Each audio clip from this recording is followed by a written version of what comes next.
Okay. प्रणाम जय जिनेन्द्र। आज अपना 33rd क्लास है तीर्थंकर चरित्र का। और इस क्लास में वी विल कंटिन्यू विद भगवान श्रेयांसनाथ भगवान जीवन चरित्र। तो विल स्टार्ट विद मंगलाचरण। नमो अरियंतानम नमो सिद्धानम नमो आयरियानम नमो वज्जायानम नमो लोय सव्व सावरम ऐसो पंच नमुक्कारो सव्व पाप प्रणासनो मंगलानं च सव्वे सिं परमं भवै मंगलम्। रागद्वेष विजेतारं ज्ञातारं विश्ववस्तुना शक्रपूज्य गिरामेशं तीर्थे संश्रुतिमानये पन्नगे च सुरेन्द्रे च कौशिके पादसंस्कृति निर्विशेषमनस्काय श्रीवीरस्वामिने नमः। अज्ञानां तिमिरान्धानां ज्ञानजननीशलाकया नेत्रमुन्मिलितं येन तस्मै श्रीगुरुवे नमः। सर्वरिष्टप्रणाशाय सर्वभीष्टार्थदायिने सर्वलब्धिनिदानाय श्रीगौतम स्वामिने नमः। ओंकार बिंदु संयुक्तं नित्यं ध्यायन्ति योगिना कामदं मोक्षदं चैव ओंकाराय नमो नमः। प्रणाम जय जिनेन्द्र। हम लोग 11th तीर्थंकर श्रेयांसनाथ भगवान का जीवन चरित्र देख रहे हैं। और इस श्रेयांसनाथ भगवान के जीवन काल में त्रिपुष्ट वासुदेव, इस अवसर फिनिप काल के प्रथम वासुदेव त्रिपुष्ट वासुदेव का जन्म होता है। और वो इनफैक्ट भगवान महावीर के जीव थे। भगवान महावीर का अगर जीवन चरित्र देखें तो त्रिपुष्ट वासुदेव का भव 18th भव है। तो उसका स्टोरी भी यहाँ पे पैरेलल चल रहा है। तो इसलिए हमने एक टॉपिक लिया था चक्रवर्ती और वासुदेव का। तो अभी तक हमने लास्ट दो क्लासेस में चक्रवर्ती के बारे में देखा और ये क्लास में will continue with discussion of Vasudev. तो लेट्स ब्रीफली रिवाइज हमने लास्ट क्लासेस में क्या देखा था।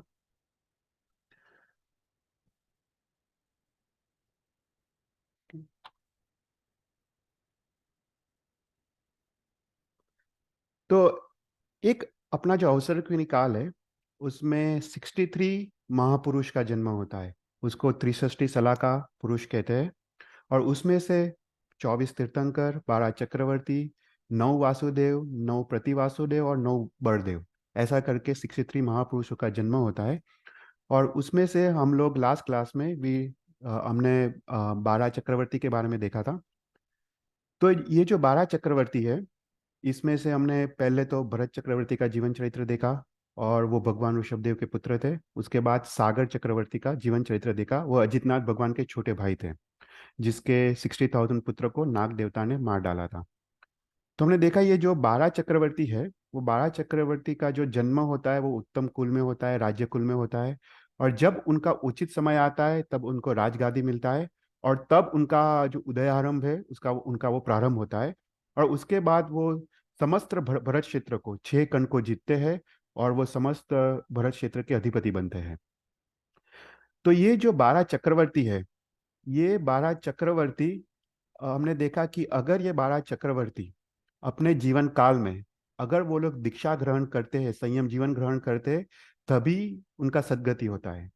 अगर वो दीक्षा या संयम जीवन ग्रहण नहीं करते तो उनका भोग इतना सारा होता है कि उसके कारण उनका दुर्गति होता है। तो इन 12 चक्रवर्तियों में दो ऐसे चक्रवर्ती थे, वो है शुभम चक्रवर्ती और ब्रह्मदत्त चक्रवर्ती, जिसने संयम जीवन अंगीकार नहीं किया और वो सातवीं नरक पे गए। और बाकी के जो दो 10 चक्रवर्ती है उसमें से दो चक्रवर्ती महाद्वा और सनत कुमार वो थर्ड देवलोक में गए। और बाकी के जो सब चक्रवर्ती है सब मोक्ष में गए। और इन 12 चक्रवर्ती में तीन चक्रवर्ती ऐसे थे, शांतिनाथ, कुंतुनाथ और अरनाथ। वो चक्रवर्ती भी थे और तीर्थंकर भी थे। अर्थात उन्होंने पहले समस्त भरत क्षेत्र को जीता और उसके बाद उन्होंने समस्त भरत क्षेत्र का त्याग किया, दीक्षा ग्रहण किया और उन्होंने तीर्थंकर और वो केवल ज्ञान लिया और फिर तीर्थंकर बने। तो ऐसा करके हमने 12 चक्रवर्ती का के बारे में देखा। उसके बाद हम 9 वासुदेव के बारे में देख रहे थे। तो ये जो 9 वासुदेव है उसमें से हम अभी ये क्लास में त्रिपुष्ट वासुदेव का जीवन चरित्र देख रहे हैं। वो भगवान श्रेयांसनाथ समय के जीवन काल में वो उनका जन्म होता है। हमने देखा जो 9 वासुदेव है, जब 9 वासुदेव का जन्म होता है उनके साथ साथ प्रति वासुदेव का भी जन्म होता है। और ये वासुदेव के बड़े भाई जो जो बलराम है या बलदेव है उनका भी जन्म होता है। तो ये जो सभी वासुदेव है, ये 9 के 9 वासुदेव वो निश्चिंत वो उनका मृत्यु होके वो लोग नरक में जाते हैं। इसका कारण ये है कि ये जो वासुदेव के जीव है, उन्होंने पूर्व भव में उन्होंने धर्माराधना तो की है, पर धर्माराधना के फल स्वरूप उन्होंने कोई नियाना लिया है। जैसे त्रिपुष्ट वासुदेव का हमने 16th भव देखा था, वो विश्वभूति का भव। उस उनको विशाख नंदी के साथ द्वेष था, वैर था, और उन्होंने ऐसा नियाना लिया कि ये संयम के फल स्वरूप मुझे मुझे पावर मिले, मुझे शक्ति मिले, मैं बलवान बनूं। और इसके कारण उनके उनके एक दो भव तो सदगति में जाते हैं, पर उनका उत्तरोत्तर वो उनका फिर नरक या फिर दुर्गति उनको मिलती है। तो ऐसे करके सभी 9 वासुदेव उनका कोई ना कोई नियारा होता है पूर्व भव में, और उसके कारण वो लोग निश्चिंत नरक पे जाते हैं। सिमिलरली जो 9 प्रति वासुदेव है, वो भी निश्चिंत नरक में जाते हैं। पर ये जो वासुदेव के जो बड़े भाई है बड़देव, वो आइधर देवगति में जाते हैं, आइधर मोक्ष में जाते हैं। ये सभी 9 के 9 बड़देव वो निश्चिंत वो संयम जीवन अंगीकार करते हैं, दीक्षा जीवन अंगीकार करते हैं, और आइधर वो उनको मोक्ष मिलता है या उनको देवगति की प्राप्ति होती है। तो ये जो 9 बड़देव है, हमने देखा कि वो वासुदेव के बड़े भाई होते हैं, पर उनके जो पिता है वो सेम होते हैं, पर माता अलग अलग होती है। तो ऐसा करके हमने 9 वासुदेव के बारे में देखा। फिर हमने देखा कि ये जो चक्रवर्ती है, चक्रवर्ती का साम्राज्य के बारे में देखा कि ये चक्रवर्ती के 14 रत्न होते हैं। और उसमें से हमने देखा कि पहले जो 7 रत्न है वो पृथ्वीकायमय रत्न होते हैं। ये सभी जो रत्न है वो देवताओं से अधिष्ठित होते हैं, और देवताओं के सहाय से ये सातों 7 रत्न उनको प्राप्त होते हैं। तो ये जो 7 रत्न हमने पिछले क्लास में देखा था, वो चक्र रत्न, छत्र रत्न, दंड रत्न, चर्म रत्न, खड़ग रत्न, काकरी रत्न और मणि रत्न। तो ऐसा करके जो 7 जो पृथ्वीकायमय रत्न है, वो पहले उनको प्राप्त होते हैं, और इन 7 रत्नों के कारण वो समस्त भरत क्षेत्र को वो जीत पाते हैं। तो ये एक पृथ्वीकायमय जीव है, देवताओं से अधिष्ठित है। और हमने देखा कि चक्र रत्न, छत्र रत्न और दंड रत्न वो एक हाथ प्रमाण होता है, पर चक्रवर्ती के छूने से जो छत्र रत्न है वो 12 योजन प्रमाण हो जाता है। चर्म रत्न 2 हाथ प्रमाण होता है, और चक्रवर्ती के स्पर्श से वो 12 योजन प्रमाण हो जाता है। खड़क रत्न वो 32 आंगल प्रमाण है। कांकरी रत्न वो 4 आंगल प्रमाण है, और मणि रत्न वो 4/2 आंगल प्रमाण है। तो ऐसा करके हमने 7 रत्नों के बारे में देखा था लास्ट क्लास में। उसके बाद हमने सात दूसरे जो 7 रत्न है, वो पंचेंद्रिय जीव है।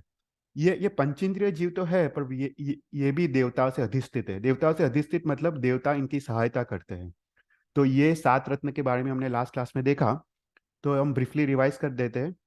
तो उसमें से जो पहला रत्न है वो पुरोहित रत्न। वो पुरोहित रत्न क्या है? वो 14 विद्याओं के जानकार होते हैं। वो चक्रवर्ती को जब जरूरत पड़े, जब पूजा पूजा पाठ अनुष्ठान आदि कराते हैं, चक्रवर्ती के आगमन और निगमन आने जाने में मंगल करते हैं। तो ये सब पुरोहित रत्न करते हैं। फिर उसके बाद सेकंड रत्न गज रत्न के बारे में देखा। ये गज मतलब हाथी। वो ऐरावत हाथी से भी अधिक पवित्र होता है। वो अजय होता है, वो दुश्मनों के जो किले को वो भेद कर सकता है। और इस हाथी पे बैठ के, इस गज रत्न पे बैठ के चक्रवर्ती 6 खंड को जीतने के लिए जाते हैं। उसके बाद थर्ड रत्न अश्वरत्न। अश्वरत्न वो अश्व मतलब घोड़ा। ये जो रत्न है वो अत्यंत वेग वाला होता है। वो भी सभी लक्षण से युक्त होता है। उसका कहा जाता है कि उसका हाइट और जो लेंथ है वो 108 अंगुल प्रमाण होता है। उसका स्वभाव सुंदर होता है। वो सदा यौवन रहने वाला होता है। और वो पर्वतों आदि को वो छलांग मार के क्रॉस कर सकता है। तो ये जो गज रत्न और अश्वरत्न है, वो वैद्याद्य पर्वत पे उत्पन्न होते हैं। और जब चक्रवर्ती जब 6 खंड जीतने जाते हैं, तब ये वैद्याद्य पर्वत को राजा को जब परास्त करते हैं, तब ये राजा उनको ये 2 रत्न उनको भेंट में देते हैं। फिर उसके बाद फोर्थ रत्न को देखा, वो है सेनापति रत्न। ये सेनापति रत्न वो चक्रवर्ती की जो विशाल सेना है, उनको शास्त्र में आता है। अगर किसी ने ना अजित शांति स्तोत्र पढ़ा हो, उसका मीनिंग नो अजित शांति स्तोत्र में ये चक्रवर्ती के बारे में आता है, क्योंकि शांतिनाथ भगवान चक्रवर्ती थे। तो उसका सेना का डिस्क्रिप्शन आता है। 84 लाख घोड़े, 84 लाख हाथी, 84 लाख सैन्य, इतना विशाल सेना के अधिपति ऐसे सेनापति रत्न होते हैं। ये सेनापति रत्न चक्रवर्ती के अत्यंत वफादार होते हैं। वो प्रजाप्रिय होते, चारित्रवान होते, सभी भाषाओं के जानकार होते, मार्ग के जानकार होते, वो युद्ध नीति, दंड नीति, फिर शिक्षा नीति आदि के जानकार होते। और चक्रवर्ती के आदेश से वो सेनापति रत्न खुद चर्म रत्न को यूज करके गंगा सिंधु नदी आदि को क्रॉस करके वो दुश्मन राजा के साथ भीषण युद्ध करके उनको हरा के चक्रवर्ती के साम्राज्य को एस्टेब्लिश करते हैं। तो ये सेनापति रत्न, ये फोर्थ रत्न है। उसके बाद फिफ्थ रत्न, पंचेंद्रिय रत्न में गृहपति रत्न। गृहपति रत्न वो बेसिकली ट्रेजरर है। वो जो जो कोषागार है उसके अधिपति होते हैं। वो दानवीर होते हैं। वो स्वभाव स्वभाव में अत्यंत निर्मल होते हैं। वो चक्रवर्ती के प्रिय होते हैं, चक्रवर्ती के वफादार होते हैं। और ये प्रजा, उनके सैन्य को वस्त्र, आहार, पैसा आदि वो प्रोवाइड करते हैं। फिर उसके बाद जो सिक्स्थ रत्न है वो है वर्धकी रत्न। वर्धकी रत्न वो सभी बांध काम, जो कंस्ट्रक्शन के जानकार होते हैं, सभी वास्तुशास्त्र के जानकार होते हैं। वो गांव नगर शहर का कंस्ट्रक्शन करते हैं। वो राजा के पैलेसेस, राजा के निवास स्थान, प्रजा के निवास स्थान, सैन्य के निवास स्थान आदि आदि आदि का कंस्ट्रक्शन करते हैं। शास्त्र में कहा जाता है कि वर्धकी रत्न मात्र एक मुहूर्त में वो वास्तुशास्त्र के हिसाब से पूरी पौषधशाला का निर्माण कर सकते हैं। और जब चक्रवर्ती जब युद्ध के लिए जाते हैं, जब वो दक्षिणार्ध भरत क्षेत्र क्षेत्र से उत्तरार्ध भरत क्षेत्र में जाते हैं, जब वो गुफा द्वारा, जो खंड प्रताप और तमिश्रा गुफा है, उसमें जो गुफा के अंदर जब जाते हैं, जब वो नदियाँ आती है उन्मग्ना और निम्नमग्ना, उनको क्रॉस करने के लिए वो ब्रिज की रचना करते हैं। तो ये सब वर्धकी रत्न करते हैं। और उसके बाद जो लास्ट रत्न है चक्रवर्ती का, वो स्त्री रत्न। स्त्री रत्न को कहा जाता है कि इस भरत क्षेत्र के सभी स्त्री का तेज अगर एकत्रित किया जाए, उतना तेज एक ये स्त्री रत्न में होता है। वो अत्यंत सुंदर, शरीर से प्रमाण युक्त, उसके जो नाखून है, बाल है, वो कभी ग्रो नहीं होते। और कहा जाता है कि ये जो स्त्री रत्न है, चक्रवर्ती उसका भोग करे फिर भी वो कभी गर्भवती होती नहीं है। तो ऐसा करके सात पंचेंद्रिय रत्न, पहले के सात पृथ्वीकायमय रत्न और सात पंचेंद्रिय रत्न के बारे में हमने लास्ट क्लास में देखा। उसके बाद हमने देखा कि चक्रवर्ती के 14 रत्न तो होते हैं, उसके बाद चक्रवर्ती के 9 निधि भी होते हैं। तो ये जो 9 निधि है, निधि वो शाश्वत है। वो निधि गंगा गंगा नदी के किनारे भूगर्भ में होती है। और चक्रवर्ती जब छियो छह खंड जीत लेते हैं, तब उसके बाद ये वो गंगा नदी के किनारे आते हैं और अपने साधना के बल से, अपने अपने पुण्य से ये नौ निधि को प्रजा के कल्याण के हेतु वो प्राप्त करते हैं। तो कहा जाता है ये जो नौ निधि है, वो नौ के नौ निधि वो एक रत्नमय पेटी के अंदर होती है। ये जो हर एक पेटी वो 10 योजन बाय 9 योजन बाय 8 योजन, मतलब इतनी बड़ी बड़ी पेटियां होती है। और हर एक निधि का एक एक, एक सेपरेट पेटी होती है। और ये निधि क्या है? निधि, ये जो पेटी होती है, पेटी पेटी में पुस्तक होती है। वो जो निधि है, निधि मतलब नॉलेज। और वो पुस्तक के स्वरूप में वो नॉलेज इस निधि में होता है। तो चक्रवर्ती ये 6 खंड जीतने के बाद ये नौ निधि को प्रजा के कल्याण के हेतु प्राप्त करते हैं। तो ये नौ निधि कौन सी है वो देखा था। वो नैसर्प निधि, पांडुप निधि, पिंगलक निधि, सर्वरत्न निधि, महापद्म निधि, कार निधि, महाकार निधि, मानवक निधि और शंख निधि। तो हम ब्रीफली देख लेते हैं। तो जो नैसर्प निधि है, नैसर्प निधि में all the construction related, Vastushastra related knowledge होता है, बांधकाम का नॉलेज, गांव नगर क्षेत्र को कंस्ट्रक्शन, पैलेसेस, ये सब का कंस्ट्रक्शन, ब्रिजेस, टनल्स, ये सब का कंस्ट्रक्शन और वास्तुशास्त्र के हिसाब से ये सब नॉलेज नैसर्प निधि में होता है। फिर उसके बाद सेकंड देखा पांडुक निधि। पांडुक निधि में जो धान्य है, जो बीज है, उसको उगाने की, उसको उत्पन्न करने की, उगा उसकी उसकी विधि होती है। और उसके बाद जो भी मेजरमेंट्स है, मान माप तोल आदि, ये सब पांडुक निधि में ये इंफॉर्मेशन होती है। फिर उसके बाद पिंगलक निधि। पिंगलक निधि में स्त्री पुरुष के उचित कला, और उसके बाद अश्व और गज के उचित कला, ये सब पिंगलक निधि में होते हैं। सर्वरत्न निधि में चक्रवर्ती के 14 रत्न, उसके अलावा जो चिंतामणि रत्न है, आदि रत्न है, उसकी सभी इंफॉर्मेशन ये सर्वरत्न निधि में होती है। फिर महापद्म निधि, महापद्म निधि में सभी वस्त्र रिलेटेड इंफॉर्मेशन, वस्त्र मतलब वस्त्र की उत्पत्ति, वस्त्र को धोने का कैसे, वस्त्र को रंगने का कैसे, वो सभी जानकारी महापद्म निधि में होती है। फिर उसके बाद देखा कार निधि। तो कार निधि में क्या होता है, तो कार निधि में सभी ज्योतिष शास्त्र का ज्ञान, सामुद्रिक शास्त्र का ज्ञान, फिर चक्रवर्ती वासुदेव बड़देव आदि की वंश परंपरा, फिर उसका भूत भविष्य वर्तमान और शुभाशुभ क्या है काल के हिसाब से, फिर उसके अलावा कृषि एग्रीकल्चर रिलेटेड इंफॉर्मेशन, वाणिज्य रिलेटेड इंफॉर्मेशन, शिल्पादि कला रिलेटेड इंफॉर्मेशन, ये सब काल निधि में होती है। उसके बाद महाकाल निधि। महाकाल निधि में रत्न और मेटल्स, जो डिफरेंट डिफरेंट टाइप्स के लोहा आदि, सोना चांदी आदि जो मेटल्स है, मेटल्स की उत्पत्ति और जो बेसिकली जो मेटालर्जी का साइंस है, वो महाकाल निधि में होता है। मानवक निधि में सभी युद्ध रिलेटेड इंफॉर्मेशन, तो उसमें वेपनरी कैसे कंस्ट्रक्ट करने का, युद्ध नीति, चक्रव्यूह, उसकी रचना, दंड नीति, हकार नीति, श्याम दंड भेद आदि का इंफॉर्मेशन ये मानव निधि में होता है। और लास्ट है शंख निधि। तो शंख निधि में क्या होता है, शंख निधि में सभी नाटक, अभिनय, काव्य, म्यूजिकल इंस्ट्रूमेंट्स, वाजिंत्र की उत्पत्ति, वो सब ये शंख निधि में होता है। तो ये सब जो जो इंफॉर्मेशन है वो रत्नमय पुस्तक के स्वरूप में होता है और ये शाश्वत है, ये हर एक काल में होता है। पर ये सिर्फ चक्रवर्ती अपने अपनी साधना के बल से और अपने पुण्य के बल से ये प्राप्त करते हैं और वो प्रजा का कल्याण करते हैं। तो यहाँ तक हमने लास्ट क्लास में देखा था। अभी ये क्लास में हम वासुदेव के बारे में देखेंगे। तो एक चीज और है कि जैसे तीर्थंकर और चक्रवर्ती का जन्म होता है, तब माता 14 सपने देखती है, राइट। जब वासुदेव का जन्म होता है तो माता कितने सपने देखती है, किसी को पता है? जब वासुदेव का जन्म होता है 14 જોવે પણ ઝાંખા જોવે છે।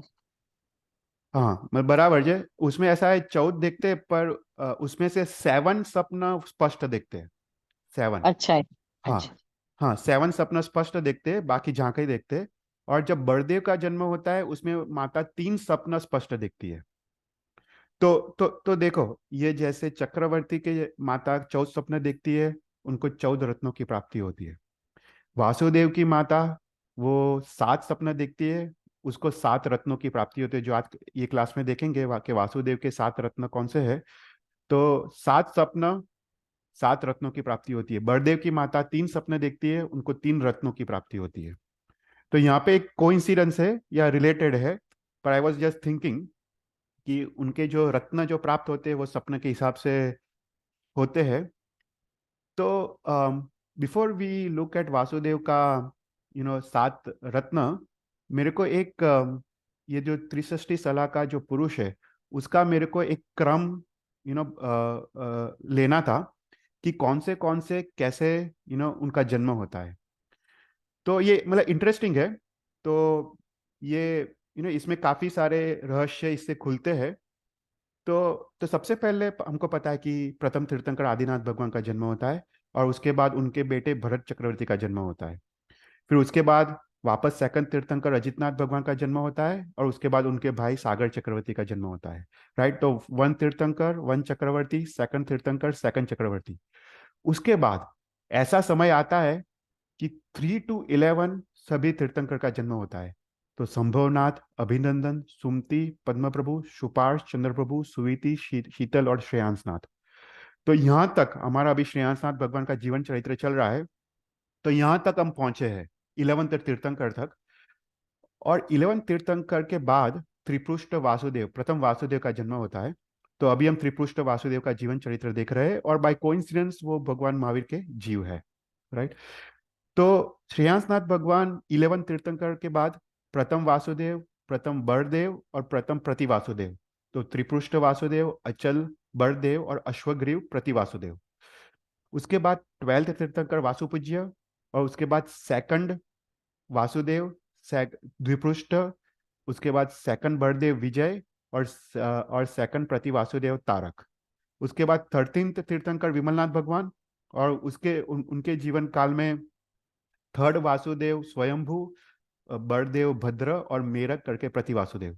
फिर उसके बाद 14th तीर्थंकर अनंतनाथ, उनके जीवन काल में फोर्थ वासुदेव पुरुषोत्तम, सुभ्रम करके बड़देव और मधु की थप करके प्रति वासुदेव। उसके बाद 15 तीर्थंकर धर्मनाथ भगवान का जन्म होता है। और उसके बाद थर्ड चक्रवर्ती, देखो अभी तक फर्स्ट और सेकंड चक्रवर्ती हुए, पर 15 तीर्थंकर धर्मनाथ भगवान के वक्त थर्ड, उसके बाद थर्ड चक्रवर्ती का जन्म होता है, वो है मध्वा। और उसके बाद फिफ्थ वासुदेव पुरुष सिंह, और फिफ्थ बड़देव सुदर्शन, और फिफ्थ प्रति वासुदेव निशुंभ। तो यहाँ पे एक चीज समझना चाहिए कि जब चक्रवर्ती का जन्म होता है, उसके सेम काल में वासुदेव का जन्म नहीं हो सकता है, क्योंकि चक्रवर्ती वो 6 खंड के अधिपति बनते हैं, वासुदेव वो अर्ध चक्रीय है, वो 3 खंड के अधिपति बनते हैं। तो जब चक्रवर्ती का जब मौत होता है, जब वो मर जाते, उसके बाद ही वासुदेव का जन्म होता है। तो कभी भी ऐसा सिचुएशन नहीं आता है कि एक चक्रवर्ती और एक वासुदेव एक साथ हो, या दो चक्रवर्ती एक साथ हो, या दो वासुदेव एक साथ हो, राइट। तो एट अ टाइम ओनली एक चक्रवर्ती और एक वासुदेव का जन्म होता है। फिर उसके बाद हमने देखा धर्मनाथ भगवान के बाद थर्ड चक्रवर्ती मध्वा, और फिफ्थ वासुदेव पुरुष सिंह, फिफ्थ प्रतिभा फिफ्थ बड़देव सुदर्शन, और फिफ्थ वासुदेव निशुंभ। और उसके बाद वापस चक्रवर्ती फोर्थ चक्रवर्ती सनत कुमार का जन्म होता है। और उसके बाद 16, 17 और 18 शांतिनाथ, कुंतुनाथ और अरनाथ, वो तीर्थंकर भी है और चक्रवर्ती भी है। तो 16, 17, 18 तीर्थंकर और 5, 6, 7 चक्रवर्ती, तो वो दोनों कंबाइंड है। उसके बाद 19 तीर्थंकर मल्लिनाथ भगवान का जन्म होता है, और उसमें 8 चक्रवर्ती शुभम चक्रवर्ती, उनका जन्म होता है। उसके बाद पुरुष पुंडरिक करके वासुदेव, आनंद बड़देव, बलि करके प्रति वासुदेव। फिर 20 तीर्थंकर मुनीश्वर स्वामी का जन्म होता है, उसमें उसके बाद 9th चक्रवर्ती महापद्म का जन्म होता है।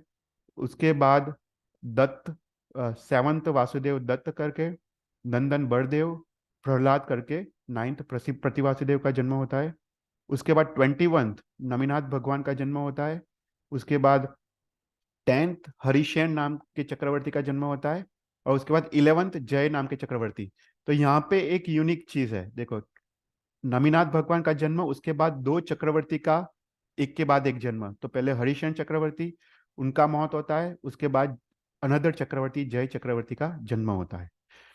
उसके बाद 8th वासुदेव जो बहुत फेमस है, लक्ष्मण वासुदेव, रामचंद्र जो मोक्ष में गए वो बड़देव, और रावण प्रति वासुदेव का जन्म होता है।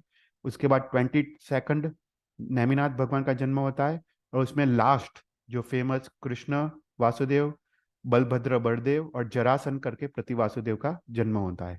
उसके बाद लास्ट चक्रवर्ती ब्रह्मदत्त चक्रवर्ती का जन्म हो जाए, जो नरक में गए।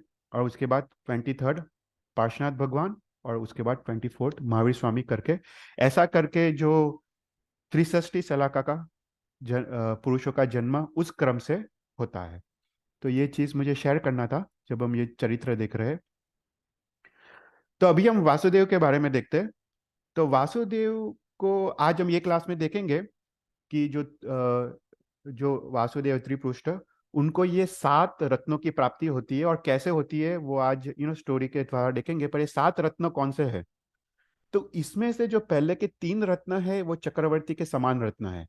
चक्र रत्न, उसके बाद खड़क रत्न, और उसके बाद मणि रत्न। तो ये 3 रत्न जो चक्रवर्ती के होते हैं, उसी उसी सेम उनका वासुदेव के पास भी होते हैं। तो पहला जो है वो चक्र रत्न। जो चक्र रत्न जो वासुदेव का होता है, उसको जो सुदर्शन चक्र कहते हैं, अगर फेमस महाभारत में हमको पता है, उसका नाम सुदर्शन चक्र है। ये जो चक्र रत्न है वासुदेव का, इस चक्र रत्न से वो प्रति वासुदेव को हराते हैं। जनरली क्या होता है, प्रति वासुदेव सबसे पहले अ, आधे भरत क्षेत्र को जीतता है, और उसके बाद वासुदेव प्रति वासुदेव को हरा के वो 3 खंड के अधिपति बनता है। तो ये चक्र रत्न द्वारा वो प्रति वासुदेव को हराता है। जो ये चक्र रत्न कैसा है, तो जो सुदर्शन चक्र है वो अत्यंत तेजस्वी, सूर्य समान तेजस्वी, मोतियों से अलंकृत और देवताओं से अधिष्ठित ये चक्र रत्न है। और ये चक्र रत्न वो वासुदेव को समर्पित होता है, वासुदेव की आज्ञा में रहता है। और ये चक्र रत्न छोड़ने के बाद वो दुश्मन राजा का हरण करके वो वासुदेव के पास वो वापस आ जाता है। तो जो चक्रवर्ती का चक्र रत्न है, ऐसा ही वासुदेव का चक्र रत्न है। फिर उसके बाद जो दूसरे तीन रत्न है जो चक्रवर्ती के थे, वो उनको प्राप्त नहीं होते, जैसे छत्र रत्न, चर्म रत्न और फिर दंड रत्न, वो उनको प्राप्त नहीं होते। पर उसके बाद जो खड़क रत्न है वो वासुदेव को प्राप्त होता है। तो खड़क रत्न बेसिकली वो शस्त्र है, युद्ध में जो स्वॉर्ड है, शस्त्र है, वो खड़क रत्न है। ये जो खड़क रत्न है वो अ, वो अत्यंत वो श्याम वर्ण का है। वो अ, वज्र को भी भेद करना है, वो पर्वतों वज्र को आदि को वो भेद करना है, और वो शस्त्र की तरह यूज होता है। और उसके बाद नेक्स्ट जो रत्न है वो कांकिनी रत्न, वो जो चक्रवर्ती के पास, वो उनको प्राप्त नहीं होता है। पर जो लास्ट रत्न मणि रत्न है वो वासुदेव को प्राप्त होता है। ये मणि रत्न कैसा है, तो बोलते हैं कि उसका प्रकाश 12 योजन तक फैलता है। और वासुदेव अपने मस्तक पे ये मणि रत्न को लगाते हैं, तब उनको दुश्मन का जो उपद्रव है, तिर्यंचकों का, देव का और मनुष्य का उपद्रव, वो नाश करता है और उसको सुख और संपत्ति देता है। तो ये तीन रत्न कॉमन है चक्रवर्ती के साथ। पर दूसरे जो चार रत्न है वो डिफरेंट है। उसमें से जो फोर्थ रत्न है वो है शांग करके धनुष्य। अगर श्री कृष्ण का, अगर महाभारत पढ़ा हो तो ये उसमें उसका उल्लेख आता है। तो शांग करके धनुष्य, तो ये धनुष्य कैसा है, तो कहते हैं कि ये धनुष्य वो इतना भारी होता है कि तीर्थंकर और वासुदेव के अलावा कोई और उसको उचक नहीं सकता है। ये इसका जो धनुष्य का जो टंकार है, जो जो स्ट्रिंग है, उसका जो वाइब्रेशंस, वो टंकार वो इतना भयानक होता है कि दुश्मन की सेना वो घबरा के भयभीत होके वो पूरी सेना वो इधर उधर वो चली भागने लगती है। तो ऐसा करके जो धनुष्य है, जो शस्त्र रूप है, वो फोर्थ रत्न है शांग धनुष्य। उसके बाद फिफ्थ रत्न है गदा रत्न। ये गदा रत्न कहते हैं शास्त्र में कि चक्रवर्ती का जो दंड रत्न है उसके समान है। ये जैसे दंड रत्न चक्रवर्ती वो रास्ता को सपाट करने के लिए यूज करता है, वो खोदने के लिए 1,000 योजन तक वो खोद सकता है, उसी प्रकार ये गदा रत्न भी कहते हैं वो इतना भारी होता है कि तीर्थंकर और वासुदेव के अलावा और कोई उसको उठा नहीं सकता। ये गदा रत्न भी एक शस्त्र है, वो युद्ध के मैदान में यूज होता है। और एक गदा रत्न दुश्मन का अभिमान, दुश्मन दुश्मनों के भुजा बल को तोड़ने के लिए ये गदा रत्न यूज होता है। और सिक्स्थ जो रत्न है वो है वनमाला। ये वनमाला अगेन देवताओं से अधिष्ठित है, देवताओं से प्राप्त होता है। और चक्रवर्ती के छाती में ये वनमाला रहती है। तो ये वनमाला 5 ऋतु के पुष्प की बनी होती है, पर कभी भी कर्माने वाली नहीं होती है। जब वासुदेव की जब मौत होती है, मरण होता है, तभी ये वनमाला कर्माती है। तो ये सदा उसके छाती पे रहती है और अत्यंत सुगंधी ये वनमाला होती है। और लास्ट जो रत्न है वो पंचजन्य शंख रत्न। ये पंचजन्य शंख रत्न, ये भी ऐसा रत्न है कि सिर्फ तीर्थंकर और वासुदेव ही उसको बजा सकता है। अगर हमने महाभारत में देखा हो कि एक छोटी सी स्टोरी आती है श्री कृष्ण के पास ये शंख रत्न है और नेमिनाथ भगवान इस शंख को बजाते हैं। तब श्री कृष्ण घबरा जाते हैं कि उनको डाउट होता है कि मैं सही में वासुदेव हूँ, क्योंकि वासुदेव के अलावा ये और कोई बजा नहीं सकता एक्सेप्ट फॉर तीर्थंकर। तो वो घबरा जाते हैं कि मेरा शंख रत्न किसने बजाया, कि मैं सही में वासुदेव हूँ या मैं मतलब प्रति वासुदेव हूँ। देखो वासुदेव को पता नहीं होता है कि, और प्रति वासुदेव को पता नहीं होता है कि वो सही में वासुदेव है या प्रति वासुदेव है। तो जब नेमिनाथ भगवान इस शंख को बजाते हैं तो वासुदेव श्री कृष्ण घबरा जाते हैं। तो ये रत्न सिर्फ वासुदेव और तीर्थंकर उसको उसको बजा सकते हैं। और इसका आवाज 12 योजन तक फैलता है। और इसका आवाज बोलते पुष्करावर्त जो मेघ है उसके जैसा गंभीर इसका आवाज होता है। और दुश्मन सेना मात्र उसको सुन के वो पलायमान हो जाती है, वो इधर उधर वो भागने लगती है और युद्ध का मैदान वो छोड़ देती है। तो ऐसा करके वासुदेव के 7 रत्न हैं। तो ये 7 रत्न हम देखेंगे ये क्लास में कि कैसा त्रिपुष्ट वासुदेव उसको प्राप्त करते हैं। तो वासुदेव के 7 रत्न हैं, उसी प्रकार बलदेव के 3 रत्न हैं। तो बलदेव के 3 रत्न कौन से हैं, तो एक तो गदा रत्न कांस्टेंट रहता है। उसके बाद दो और रत्न है वो अलग है।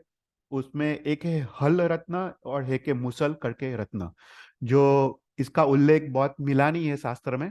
पर ऐसा करके 3 रत्न बलदेव के होते हैं, एक गदा रत्न, एक हल रत्न और एक मुसल रत्न। और ये रत्न भी देवताओं से अधिष्ठित होते हैं। फिर उसके बाद एक और इंटरेस्टिंग चीज है कि चक्रवर्ती जब वो छः छह खंड जीतते हैं, तब हमने पढ़ा था कि वो जब वो दक्षिणार्ध भरत क्षेत्र से उत्तरार्ध भरत क्षेत्र वो गुफा थ्रू जाते हैं, तब वो फोर्थ जो जो खंड है उत्तरार्ध भरत क्षेत्र में, उसमें जो पर्वत है उसका नाम है ऋषभकूट पर्वत।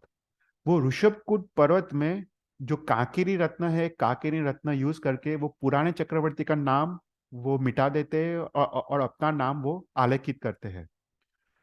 तो ऐसा है कि चक्रवर्ती जब ये नाम अपना आलेखित करते हैं कांकेरी रत्न द्वारा, तभी उनको एक सेटिस्फैक्शन मिलता है कि मैं चक्रवर्ती हूँ।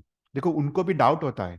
चक्रवर्ती 6 खंड तो जीतते हैं, पर उनको एक डाउट होता है कि मैं सही में चक्रवर्ती हूँ, कोई और मेरे को हरा के 6 खंड का अधिपति बन जाएगा कि मैं। तो ऐसा डाउट उनको हर बार उनको माइंड में रहता है कि मैं सही में चक्रवर्ती हूँ या नहीं। तो जब ये कांकेरी रत्न द्वारा ऋषभकूट पर्वत में वो नाम आलेखित नहीं करते, तब तक ये डाउट में रहते हैं। इसलिए ये नाम आलेखित करने के बाद उनको एक सेटिस्फेक्शन मिलता है कि सही में मैं एक चक्रवर्ती हूँ। तो ऐसे ही वासुदेव वासुदेव को भी एक डाउट होता है पूरे जीवन काल में कि मैं वासुदेव हूँ या मैं वासुदेव नहीं हूँ। मैं तो 3 खंड जीत लूंगा, पर अगर मैं प्रति वासुदेव हूँ तो कोई और मुझे हरा के मेरा 3 खंड ले सकता है। तो वो भी हर बार डाउट में होते हैं, उनको पता नहीं होता है कि वो वासुदेव है या वो वासुदेव नहीं है। तो शास्त्र में कहा गया है कि उनको ये कैसे पता चलता है कि वो वासुदेव है या नहीं है। तो यहाँ पे यहाँ पे एक उल्लेख आता है कि वासुदेव को खात्री होती है उस एक एक कोटिशिला करके एक एक एक जगह है या एक पर्वत है कोटिशिला। तो कहते हैं कि ये जो जो कोटिशिला है, ये सिर्फ कोटिशिला सिर्फ वासुदेव उचक सकते हैं या उठा सकते हैं। तो ये कोटिशिला क्या है? तो बोलते हैं कोटिशिला वो एक श्याम वर्ण की है। वो एक पर्वत जैसी है। वो दक्षिणार्ध भरत क्षेत्र में जो सिंधु नदी है, सिंधु नदी के पास जो द दसार्थ करके पर्वत है, उसके बाजू में ये कोटिशिला है। ये कोटिशिला 1 योजन लंबी, 1 योजन वाइड और 1 योजन ऊंची ये कोटिशिला है। तो कहा गया है शास्त्र में, ये जो कोटिशिला है, ये कोटिशिला जो 9 वासुदेव है, 9 वासुदेव अलग अलग तरह से उसको उठा सकते हैं। तो उसमें जो इस अवसर पर काल के जो प्रथम वासुदेव है, त्रिपुष्ट वासुदेव, वो एक कोटिशिला को अपने मस्तक के ऊपर अपना हाथ ऊंचा करे वहां तक वो उठा सकते हैं। फिर सेकंड वासुदेव उसको मस्तक तक उठा सकते हैं। थर्ड वासुदेव उसको कंठ तक, गले तक उठा सकते हैं। फोर्थ वासुदेव वो चेस्ट तक उठा सकते हैं। फिफ्थ वासुदेव वो नाभि तक उठा सकते हैं। सिक्स्थ वासुदेव वो वेस्ट तक उठा सकते हैं। सेवंथ वासुदेव वो थाइस तक उठा सकते हैं। एट्थ वासुदेव वो ये कोटिशिला को नीज तक उठा सकते हैं। और जो नाइन्थ वासुदेव है, कृष्ण वासुदेव, वो नीज के थोड़ा नीचे तक वो उठा सकते हैं। तो ये कोटिशिला मात्र वासुदेव और तीर्थंकर ही उठा सकते हैं। बाकी कोई भी जीव इस कोटिशिला का उठा उठा नहीं सकते। तो वासुदेव के जीवन चरित्र में ये आएगा कि उनको खातरी के लिए, उनको सेटिस्फेक्शन के लिए वो एक कोटिशिला के पास जाते हैं और कोटिशिला को उठाने का प्रयत्न करते हैं। अगर वो प्रति वासुदेव है तो ये कोटिशिला का उठा नहीं सकते, पर वो सही में एक वासुदेव के जीव है तो वे कोटिशिला को वो उठा सकते हैं। तो उससे उनको खातरी होती है कि वो वासुदेव है। तो ये कोटिशिला है, कोटिशिला का शास्त्र में दूसरा नाम है सिद्धशिला। तो कहा गया है कि ये सिद्धशिला क्यों कहते हैं? तो कहा गया है कि जो कोटिशिला है, उसमें 16th तीर्थंकर शांतिनाथ भगवान, उसके प्रथम गणधर चक्रायुध, वो अनेक मुनिवरों के साथ वो मोक्ष पथ में गए ये कोटिशिला पे ध्यान करते हुए। और उसके बाद 32 पाठ परंपरा तक करोड़ों मुनि इस कोटिशिला के से मोक्ष में गए। उसके बाद कुंतुनाथ भगवान के मुख्य गणधर इस कोटिशिला से मोक्ष में गए और 28 पाठ परंपरा तक करोड़ों मुनि मोक्ष में गए। फिर अरनाथ भगवान के मुख्य गणधर यहाँ से मोक्ष में गए और 24 पाठ परंपरा तक 12 करोड़ मुनिराज इस कोटिशिला से मोक्ष में गए। फिर मल्लीनाथ भगवान के मुख्य गणधर मोक्ष में गए और उसके बाद 20 पाठ परंपरा तक 6 करोड़ मुनि यहाँ से मोक्ष में गए। फिर मुनि सूरत स्वामी से 3 करोड़ मुनि मोक्ष में गए। नेमिनाथ भगवान के समय काल से 1 करोड़ मुनि मोक्ष में गए। तो ऐसा करके शास्त्र में उल्लेख आता है कि कोटिशिला वो अत्यंत पवित्र जगह है। यहाँ पे करोड़ों मुनि साधना करके इस कोटिशिला एक पर्वत जैसा है। तो कोटिशिला से यहाँ पे मोक्ष में गए। तो एक इंटरेस्टिंग फैक्ट था। तो यहाँ पे हम चक्रवर्ती और वासुदेव का टॉपिक यहाँ पे समाप्त करते हैं। और नेक्स्ट क्लास से हमको ऊर्ध्वलोक का टॉपिक लेना है। हमने देखा था कि हमने मध्यलोक का टॉपिक लिया था, उसके पहले अधोलोक का टॉपिक लिया था। हम नेक्स्ट क्लास से हम ऊर्ध्वलोक और उसका ज्योग्राफी के बारे में देखेंगे। तो यहाँ तक हमने लास्ट क्लास में देखा था। अभी हम श्रेयांसनाथ भगवान का जीवन चरित्र स्टार्ट करते हैं। तो श्रेयांसनाथ भगवान का जीवन चरित्र, उसमें हम बेसिकली त्रिपृष्ठ वासुदेव का जीवन चरित्र हम देख रहे थे। तो हमने देखा कि त्रिपृष्ठ वासुदेव का जन्म होता है, और और उसके साथ साथ जो अश्वग्रीव है वो प्रति वासुदेव है। अश्वग्रीव ने तीनों तीन खंड जीत लिए हैं। और अभी अश्वग्रीव को मन में एक डाउट आता है कि मैं सही में वासुदेव हूं या नहीं। तो इसलिए वो एक एस्ट्रोलॉजर को बुलाता है, और एस्ट्रोलॉजर बोलते हैं कि तुम सही में वासुदेव नहीं हो। तो बोलते हैं कि एक त्रिपृष्ठ करके किसी का जन्म हुआ है, वो वो तुमको हरा के, तुमको मार डाल के, तुम वो 3 खंड के अधिपति बनेंगे। और तो ये अश्वग्रीव प्रति वासुदेव पूछता है कि मैं कैसे आइडेंटिफाई करूं इस त्रिपृष्ठ वासुदेव के जीव को, कि कैसे मैं उसको मार डालूं, राइट। उसको उसको मन होता है कि उसको पहले ही मैं मार डालूं। तो एस्ट्रोलॉजर बोलता है कि एक ये जीव ऐसा है कि सबसे पहले आपके मैसेंजर चंद्रवेगा को अटैक करेगा, उसके बाद वो लायन को मार डालेगा। और उससे तुमको पता चलेगा कि जिसने भी ये लायन का वध किया है, जिसने आपके मैसेंजर को अटैक किया है, वो बेसिकली त्रिपृष्ठ वासुदेव का जीव है। तो सबसे पहले लास्ट क्लास में हमने देखा था कि जो मैसेंजर है चंद्रवेगा, उसको उस पे अटैक होता है। वो त्रिपृष्ठ वासुदेव और अचल बड़देव उस पे अटैक करते हैं। और अभी हम स्टोरी को आगे देखते हैं। With this reflection, Ashwagriva commanded Prajapati, जो प्रजापति है वो बेसिकली त्रिपृष्ठ वासुदेव के पिता है, through another messenger, protect the rice fields from the lion. Prajapati summoned the princess and said, your bad behavior had resulted in guarding the fields from the lion. If this command is broken, then Ashwagriv acts like Yam. If the command is not broken, then lion will act like Yam. In either case, sudden death is present for us. Nevertheless, I will go now the guarding from the lions. The prince said, stay here, father. We will go now and soon kill the lion. We will go and destroy the lion altogether as per Ashwagriv's wishes. So finally, persuading the king, they went with a small and superior army to a country inhabited by the lion. The prince saw the bones of many soldiers killed by the lion at the foot of the mountain. They asked the rice cultivators, how did kings keep off the lion? The cultivators said, kings had made a disposition of forces. They made a blockade of lion in the cave with armored elephants, horses, chariots, and soldiers, like a dam of stream of elephants. The kings, feeling doubtful of their lives, guarded us against the lion with soldiers who were continually killed and torn to pieces by the lion. When they heard this speech, when they heard this speech of theirs, Bala and Triprushta smiled, left their army there, and went to the lion's cave. The lion awakened at once at the noise of their chariot, resembling thunder. Opening a little his eyes, shaking his lofty, massive mane, opening his mouth, which was like a door to hell, with a yawn, the lion took a look. When he saw only 2 men and 1 chariot, he pretended to go to sleep from contempt. Achal went ahead a little and challenged the best of lions like a wrestler challenging a wrestler. Hearing the voice of Achal, the lion, his ears erect, was astonished, thinking, this is some hero. The lion came out of the cave with his ears firmly popped up, with eyes exceedingly red like terrifying torches, his tail twitching like a hungry serpent, his mouth open, frightful and roaring. The lion struck the earth with his large, cruel tail, like Indra striking the mountain with his thunderbolt. Stop, brother, When I am present, there is no occasion for you to fight. With this word, with this verse, Triprushta stopped Achal right there. Triprushta got out of the chariot saying, "It is not ethical in war for me to be in chariot and fighting a foot soldier. Saying it is not fitting for me to be armed to fight with a lion that is unarmed." Triprushta, possessing wealth of heroism, threw away all his weapons.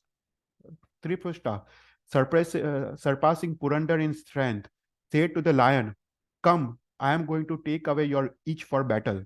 The lion, too furious with anger, uttered the same speech in his mind. Lion thought, "This boy acts very impetuously. Since he came without an army, since he got down from the chariot, threw away his weapons, and challenged me aloud, like a silly frog that has jumped against a serpent, let him take the consequences of his boldness." With these reflections, Lion, holding the tail erect, leaped at once. Triprushta caught his jaws in his hands, one in one hand and another hand, pulling one jaw in one direction and other jaw in other direction. Triprushta tore him apart, like tearing a piece of cloth with a ripping sound. Just a cry of "Hail, hail!" filling the space between earth and heaven was made repeatedly by the people. The Vidyadhars and Devs and Asurs who had assembled in the sky from the curiosity rained flowers on him. The lion, whose body had been subjected to another with great disgrace, though divided into two parts, querying thought, "I, who, falling like a thunderbolt, was not conquered by the powerful princess, surrounded by armed soldiers, and also armed themselves, have been killed, alas, by a boy alone, unarmed with his soft hands. This is what grieves me, not merely being killed." Knowing his thoughts, Thripushta's charioteer spoke gently to the lion. "O lion, by whom rutting elephants were torn apart with ease, unsubdued by hundred armies, why do you grieve from pride? This one is surely the best of soldiers, Thripushta by name, first among the Vasudev in this Bharashetra, a child in age but not in prestige. He is a lion among men, but you are the one among animals. What shame is there to be killed by him? Rather is a reason for boasting a fight with him." Sudhir by speech of his was like a rain of nectar. The lion died and went to Narak. Balbhadra and Triprushta went to their own cities. The two brothers bowed at their father's feet, and Bala told him the entire story. King Prajapati looked upon his sons and was delighted with his son who had kept his promise. The Vidyadhars told Aswagriv the story of Triprushta in detail, which was like clap of thunder. Now there is a city called Ratnapur Chakravala, the ornament of southern row on Mount Vidyadhya. There lived a king of Vidyadhars, Jwalana Jatin, whose magnificence was unequaled, resembling a flame in brilliance. His chief queen was named Vayuvega, supreme abode of beauty. By this queen, a son named Arkakirti was born. In time, they had a daughter called Swayamprabha. The king established Arkakirti when he was grown as king. In due time, Swayamprabha attained youth. She was extremely beautiful among Devis, Asurs, and Vidyadhars. There was no duplicate of her treasury of beauty of the body. Then two flying Vidyadhar Munis, Abhinandan and Jagnandan, wandering through the air, came to that city. Swayamprabha did Vandan to the Muni Bhagwans, and Muni Bhagwans explained the right dharma. She attained Samyak Darshan and also adopted 12 vrats of Shravika. One day, seeing her, she was grown. King became anxious in search of a husband for her. The king summoned the ministers and asked them about the suitable husband. One minister spoke. In the city Ratnapur, there is a king, the son of Queen Nilanjana and Mayura Griv known as Aswagriv. He has many vidyas. He has acquired 3 parts of Bharashetra. He is the best of husbands. Another minister said, he is not certainly suitable as husband because his past is youth. In North Row, there are many excellent Vidyadhars, strong, possessing beauty of youth and grace. You should consider them. Another minister said, that was well said. On this mountain, there is a city called Prabhankara, very beautiful, like necklace on the North Row. Its king named Meghvana, possessing power of Meghvan. He has a wife called Meghmalini. They have a son called Vidyut Prabha. by whom all the kings are surpassed, with unrivaled beauty like Kandarp. They have a daughter called Jyotirmala, with a wealth of immeasurable beauty and grace. Princess Swayamprabha is suitable for Prince Vidyutprabha. On the other hand, Jyotirmala is suitable for the Prince Arkakirti. Let the festival of two take place with the exchange of princesses. Another minister said, why give girl to one Vidyadhar king instead of other? This will create unnecessary problems among the Vidyadhars. Let us hold Swayamvar instead. After hearing advice of all the ministers and dismissing them, he called an astrologer. He asked, should I give my daughter to Aswagriv, Vidyutprabh, or other Vidyadhar, or hold a Swayamvar? The astrologer said, I have heard from Sadhu Bhagwans that first Vasudev of this Asarpani Kala has been born in Bharat and his name is Triprushta. This Vasudev will kill the Prati Vasudev Aswagriv and be the ruler of the three Khans of Bharat. Let the girl be given to him. There is no one else like him on earth. Delighted, the king rewarded the astrologer and dismissed him and sent the messenger to King Prajapati. The Vidyadhar went to the King Prajapati, did Vandan and introduced himself and said respectfully, the Vidyadhar king Jwalana Jatin has a daughter, Swayamprabha. The king is devoted to finding a suitable husband for her daughter and has found no one. The king then asked the astrologer. The astrologer said the daughter shall be given to Triprushta, son of Prajapati.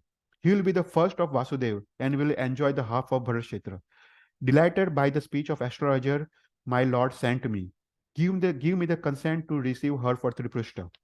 King Prajapati, who was very intelligent, agreed with pleasure and dismissed him with suitable gifts.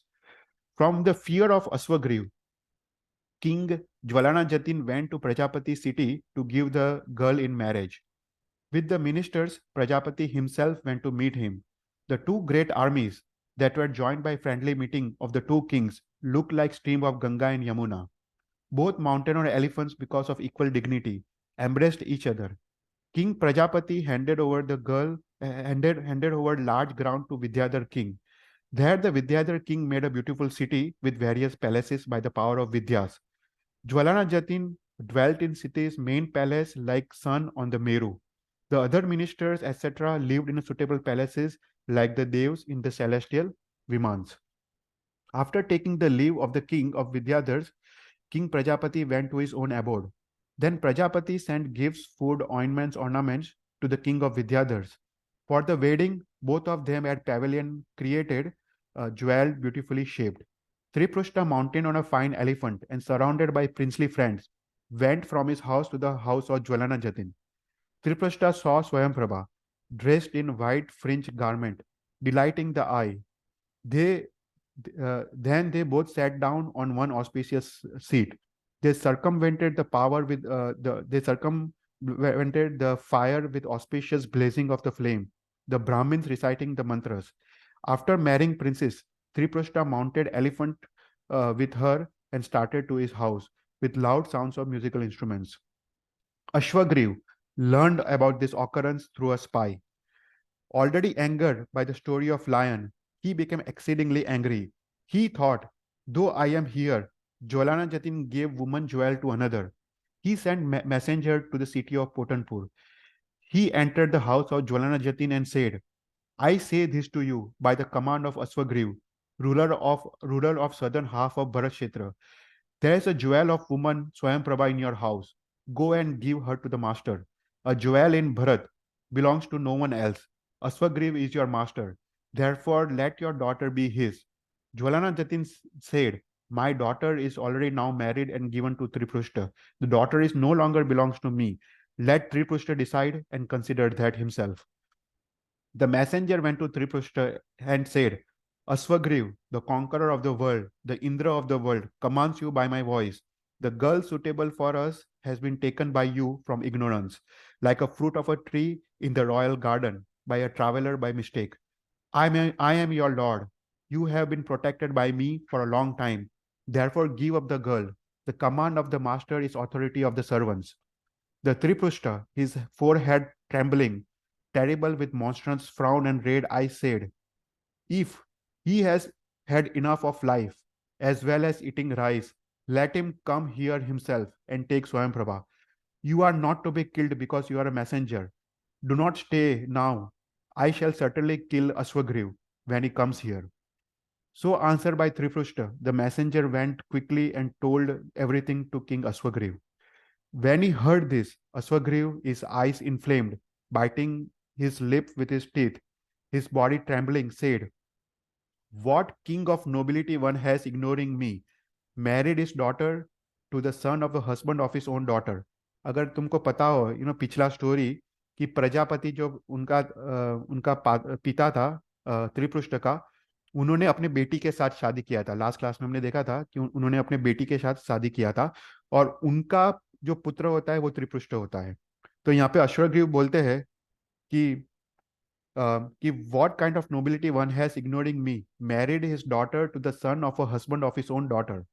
Now Jwalana Jatin, one fool eager to die, Prajapati second, son of his half sister another, and still another brother-in-law of his father, shameless from their relationship, seek a fight with me. So so scatter them like the wind scattering the clouds, like tiger scattering the deer, lion scattering the elephants.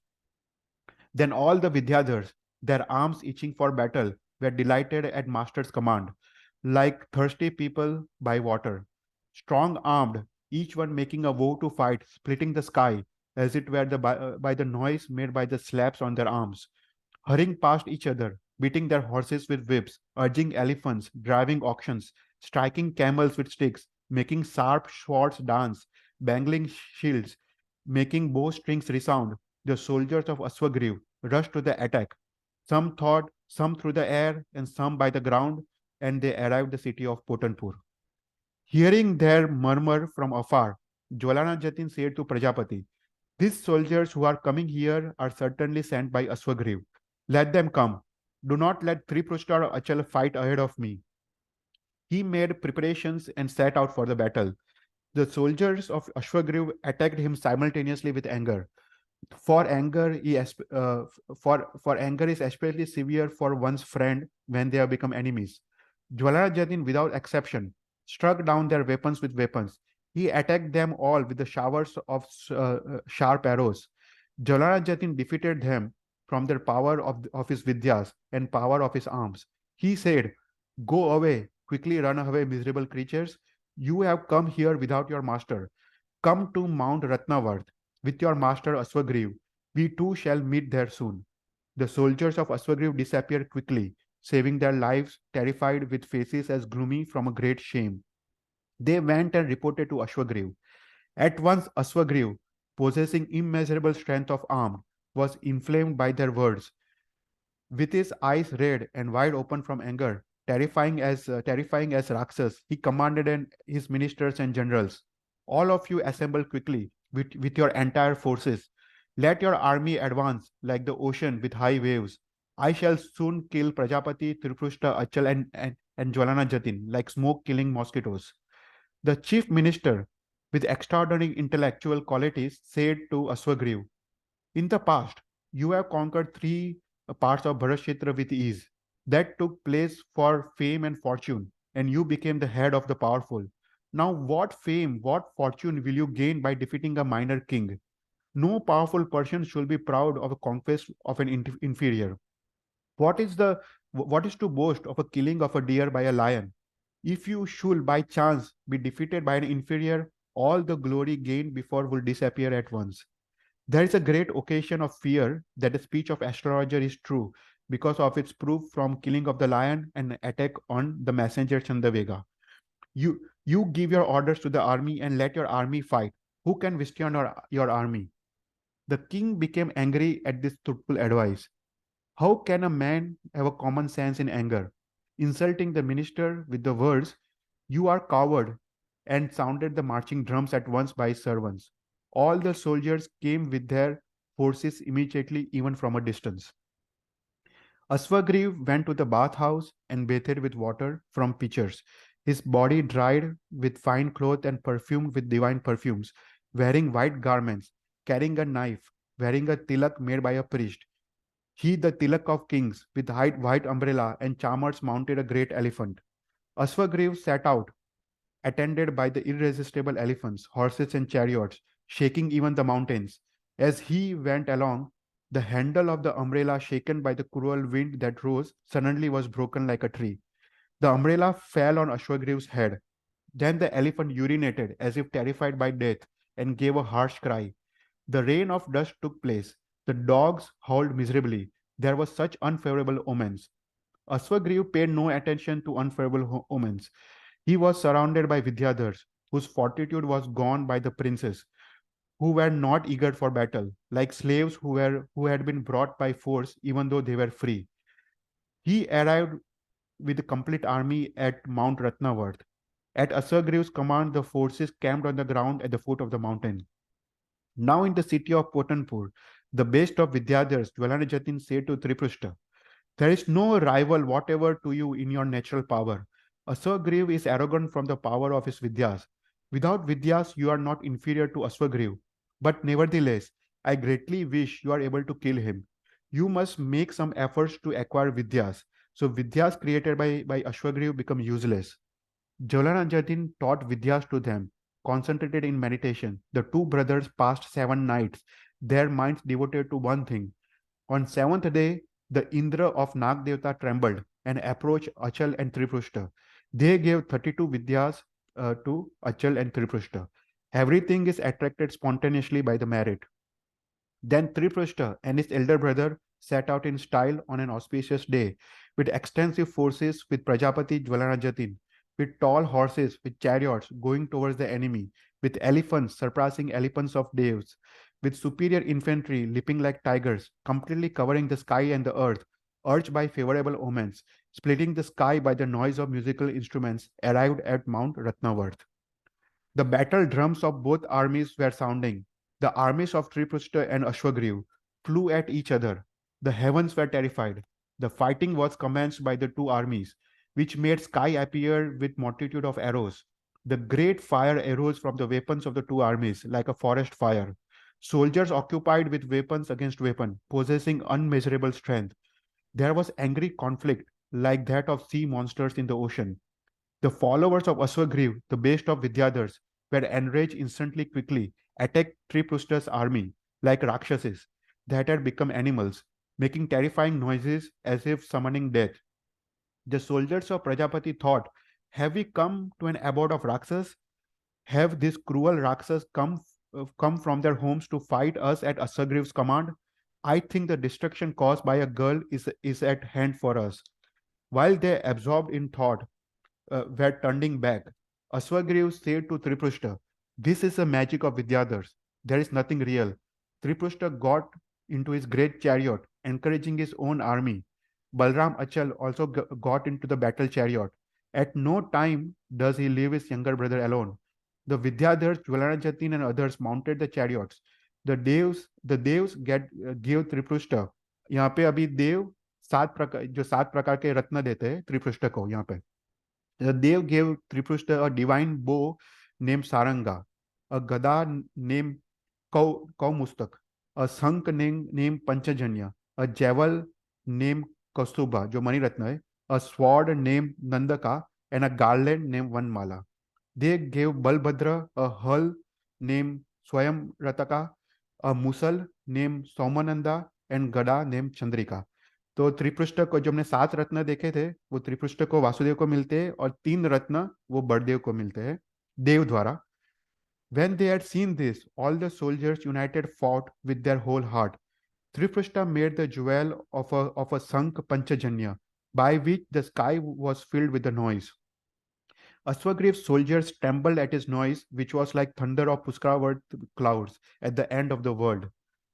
Some of the soldiers of Ashwagriv, the weapons fell on the ground. Others fell on the ground themselves. Some disappeared quickly like timid jackals. Some shut their eyes. Some entered caves. When he heard of this collapse of his army, as unheard of as drying up of the ocean, Asagriv said to his men, "O Vidyadhars, where are you going? Terrified just by the sound of the sunk? What power of Triprushta have you seen that you are terrified like a cattle at the sight of a scarecrow? The glory that has gained by the victory in various battles you have destroyed. This tumbling of yours has come by fate. Or rather, do not fight. Be only the witness.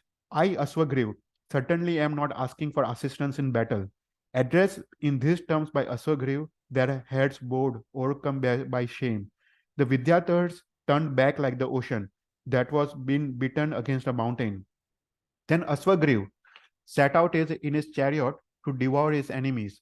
He rained showers, stones, darts on Triprushta's army. The Triprushta army was worn out by the rain of missiles. What could Earth army, even though resolute, do against the sky armies of Vidyadhars? Immediately, Balram and Triprushta and Jwalana Jatin flew up in the air in their own chariots with their own Vidyadhars. The Vidyadhars on both the sides fought hard in the sky, showing each other the power of Vidyas. The Earth armies also fought against each other like elephants with elephants in the forest. There was unprecedented rain of blood from Vidyadhars beating each other violently with weapons. Some began fighting staff against staff. Some beat their opponents with their sword handles like drums, with drumsticks. Others threw their spears, which parted the sky, making the sound of the lightning. Some rained darts and arrows. The sky as well as the earth seemed to be made of various weapons by the weapons made to rise and fall in this way by the two armies. Some were seen by their enemies' heads, which they are cut off, held in their hands. The headless bodies of some powerful dance as if from the joy produced from Swayamvar. When the battle had gone on like this, Triprushta directed his chariot against the chariot of Aswagriv. Achal, the best of charioteer, urged forward his horses and went near Triprushta, chariot drawn by his affection.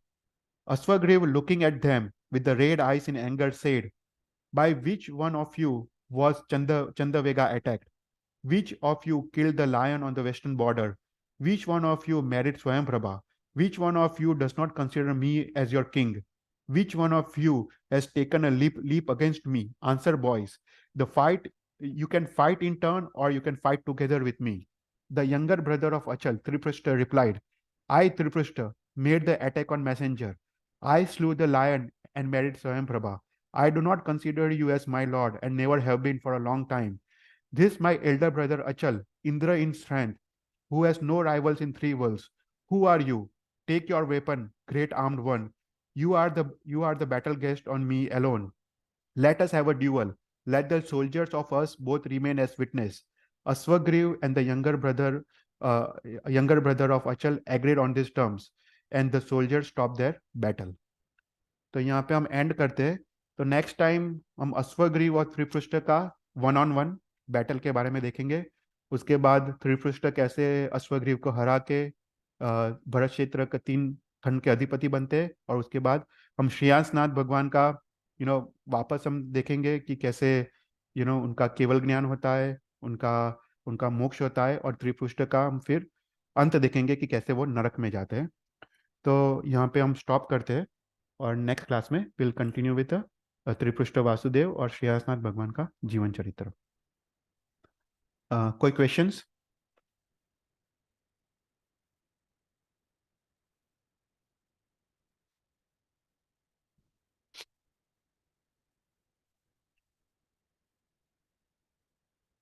ठीक है, तो कोई questions नहीं है तो will do the मंगलाचरण. नमो अरियंतानम, नमो सिद्धानम, नमो आयरियानम, नमो उज्जायनम, नमो लोय सव्वसावनम, ऐसो पंचनमुक्कारो सह पापणासनो मंगलांचे सहसीम परमोय मंगलम. जिन्हें आज्ञा विरुद्ध बुलाया तो मिच्छामि दुक्कड़म. Thank you everyone.